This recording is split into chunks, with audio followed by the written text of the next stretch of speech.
বিজেপির সদস্যপদ অভিযান কর্মশালা অনুষ্ঠিত। আজ আগরতলায় মুক্তধারা অডিটোরিয়ামে রাজ্য বিজেপির সদস্যপদ অভিযান নিয়ে এক কর্মশালা অনুষ্ঠিত হয়েছে। এই দিনের কর্মশালায় উপস্থিত ছিলেন মুখ্যমন্ত্রী অধ্যাপক ডক্টর মানিক সাহা, প্রদেশ বিজেপির সভাপতি রাজীব ভট্টাচার্য সহ অন্যান্যরা। এই দিন সাংবাদিকদের মুখোমুখি হয়ে রাজীব ভট্টাচার্য বলেছিলেন, এবছর 1 সেপ্টেম্বর থেকে প্রধানমন্ত্রী নরেন্দ্র মোদীর হাত ধরে বিজেপির সদস্যপদ অভিযান শুরু হতে যাচ্ছে। এই দিন তিনি আরও বলেছিলেন, দেশের সব দল হিসেবে ভারতীয় জনতা পার্টি খ্যাতি অর্জন করছে। এরই অঙ্গ হিসেবে 1 সেপ্টেম্বর থেকে প্রধানমন্ত্রী নরেন্দ্র মোদীর ডাকে বিজেপির সদস্যপদ অভিযান শুরু হবে। ত্রিপুরায় একটি লক্ষ্য দিয়েছে। এর আগেও ত্রিপুরায় 6,50,000 সদস্য পদ নিয়োগ করা হয়েছে। ত্রিপুরায় বন্যা পরিস্থিতি মোকাবেলায় রাজধানীর ঊর্ধ্বে গিয়ে বিরোধীরা একত্রে কাজ করবে, এমনটাই সিদ্ধান্ত হয়েছে মুখ্যমন্ত্রী প্রফেসর ডক্টর মানিক সাহা। ত্রিপুরায় বন্যা পরিস্থিতি মোকাবেলায় রাজনীতির ঊর্ধ্বে গিয়ে বিরোধীরা একত্রে কাজ করবে। আজ সর্বদলীয় বৈঠকে বিরোধীদের এই সিদ্ধান্তের কথা জানিয়েছিলেন মুখ্যমন্ত্রী অধ্যাপক ডক্টর মানিক সাহা। এই দিন তিনি বলেছিলেন, আজকের বৈঠকে বন্যা পরিস্থিতি মোকাবেলায় বিরোধীরা রাজ্য সরকারের বিভিন্ন পদক্ষেপে সাধুবাদ জানিয়েছেন এবং তারপর তাদের কয়েকটি দাবি রয়েছে, সেই বিষয়ে সরকার গুরুত্বপূর্ণ সহকারে দেখবে আশ্বস্ত করেছেন।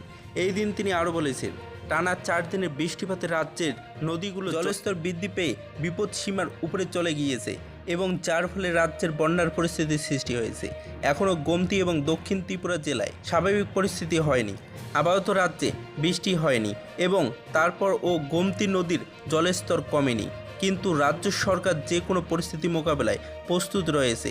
কেন্দ্র সরকারের তরফ থেকে আর্থিক সহায়তা করা হবে। বিরোধীদের সস্তা রাজনীতি থেকে বিরত থাকার আহ্বান বিজেপির।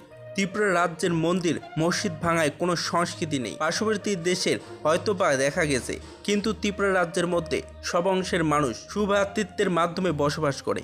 কিন্তু কিছু কিছু রাজনৈতিক দলের পক্ষ থেকে রানীর বাজারের ঘটনা নিয়ে বিভ্রান্ত ছড়ানোর চেষ্টা চলছে। এর তীব্র নিন্দা জানায় প্রদেশ বিজেপি।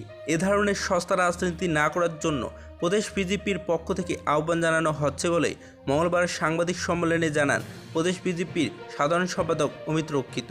তিনি প্রদেশ বিজেপির কার্যালয়ে সাংবাদিক সম্মেলন থেকে জানান, এ ধরনের ষড়যন্ত্রমূলক চেষ্টা থেকে যাতে বিরোধীরা বিরত থাকেন।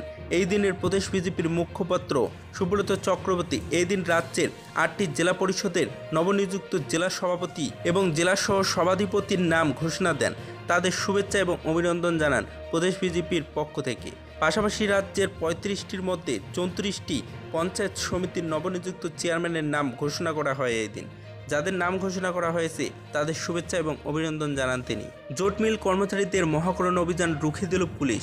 মাঝ রাস্তায় বসে আন্দোলন শুরু করলেন তারা। পূর্ব ঘোষণা অনুযায়ী ছলচাতুরি, প্রতারণা এবং মিথ্যাচারের প্রতিবাদে মঙ্গলবার জুট মিলের সমস্ত শ্রমিক, কর্মচারী এবং পেনশনাররা স্বামী বিবেকানন্দ ময়দানে জামায়াত হয় এবং সেখান থেকে অর্থ দপ্তরের সচিবের উদ্দেশ্যে মহাকরণ অভিযান সংগঠিত করেন তারা।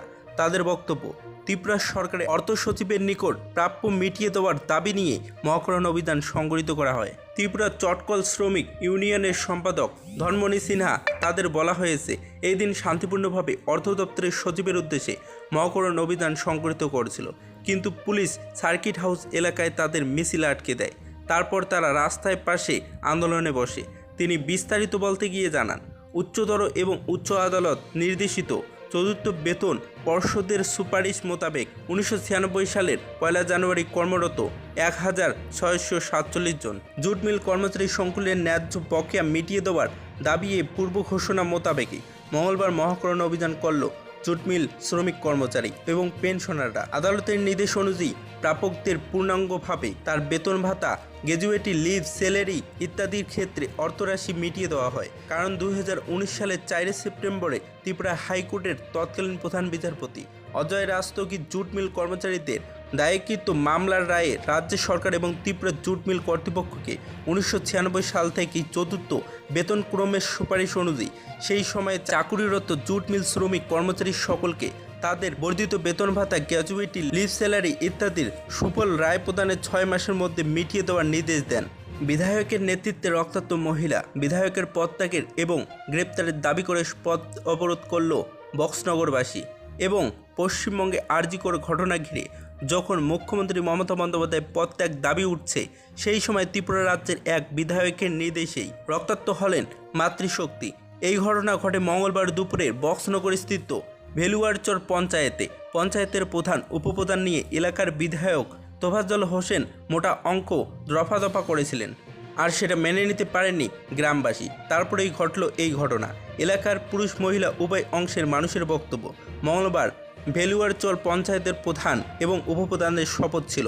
পঞ্চায়েত সদস্যের পক্ষ থেকে 4 নং ওয়ার্ডের জয়ী প্রার্থী মিন্তি সরকার দেবের নাম প্রধানের জন্য প্রস্তাব দেওয়া হয়েছিল এবং গোটা গ্রামবাসী মিন্তি সরকার দেবের নাম প্রধান হিসেবে সমর্থন করেছিল।